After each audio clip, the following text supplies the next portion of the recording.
Hello YouTube, this is a quick tutorial on how to change the number of decimal places in your Google Sheets document. And to do this, you're going to highlight all of the data in question, and you're going to hit the icon in the top right that looks like a capital A with 4 lines to the right. When you do that, a dialog box is going to show on the bottom that has text on the left column and cell on the right.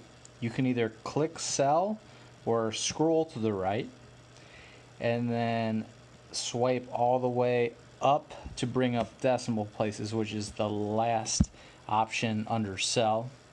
You're going to see an up and down arrow with the number in the middle. The number in the middle is the maximum number of decimal places that you have highlighted, and you can increase or decrease this number with the up and down arrows within this dialog box. So you can bring this down to 0, for instance, by bringing it down to 0, or you can bring it up to 2, for example. And then when you have picked the number of decimal places that you feel that you want, you can just hit in the middle of your Google Sheets document and you should be good. Thanks a lot for watching. I hope this helps, and don't forget to subscribe.